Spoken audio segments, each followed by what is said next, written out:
গতকাল ছিল 9 আগস্ট। গতকালকের দিনটা আমাদের পশ্চিমবঙ্গবাসীর কাছে অত্যন্ত দুঃখজনক একটা দিন, কারণ গতকালকের দিনেই আমরা হারিয়েছিলাম আমাদের সকলের প্রিয় বোন অভয়াকে।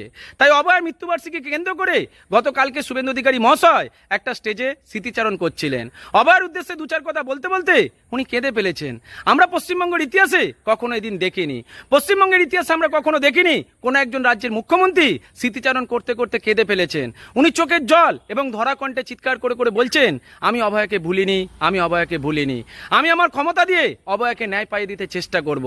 একবার ভেবে দেখুন, যে মুখ্যমন্ত্রীকে আপনারা দিনের পর দিন গালাগাল করেন শুধুমাত্র 3,000 টাকা অনুদান না পাওয়ার জন্য, অনেক মেয়ে আছে যারা শুভেন্দু অধিকারী মহাশয়কে অকথ্য ভাষায় কথা বলে, কিন্তু বুকে হাত রেখে বলুন তো, আমাদের এই পশ্চিমবাংলার বুকে বিজেপি সরকার প্রতিষ্ঠিত হওয়ার পরে শুভেন্দু বাবুর হাত ধরে আজকে কিন্তু অসংখ্য মেয়ে নিজেদের মতো করে বাঁচার সুযোগ পাচ্ছে।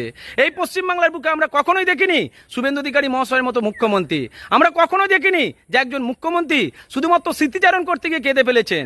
অভয়া বোন আমাদের ছেড়ে চলে গেছে অনেকগুলো বছর আগে, তার কথা মনে করে যদি রাজ্যের মুখ্যমন্ত্রী কেঁদে ফেলেন, তাহলে আপনার আমার পরিবারের সন্তানের জন্য উনি কতটা দায়িত্ব পালন করেন। এখন তো চিন্তা ভাবনা করার দিন এসেছে। শুধু মনে রাখবেন, আপনার সামান্য স্বার্থের জন্য কখনোই শুভেন্দুবাবুকে গালাগাল করবেন না। রাজ্যের প্রতিটা মেয়েকে ভালো রাখার জন্য উনি দায়িত্ব পালন করেন, নারী জাতিকে সম্মান করেন, এটাই তার জলজন্ত প্রমাণ। আমি জোর দিয়ে বলতে পারি, এরকম মুখ্যমন্ত্রী পেয়ে আমরা পশ্চিমবঙ্গবাসী অত্যন্ত খুশি।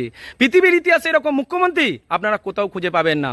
শ্রেষ্ঠ মুখ্যমন্ত্রী হিসাবে আজ নয়তো কাল উনি শ্রেষ্ঠত্বের আসনে বসে গোটা ভারতবর্ষকে পথ দেখাবে, এটা আমি জোর দিয়ে বলে রাখছি। ভালো থাকবেন প্রত্যেকে। জয় হিন্দ, ভারত মাতা কি জয়।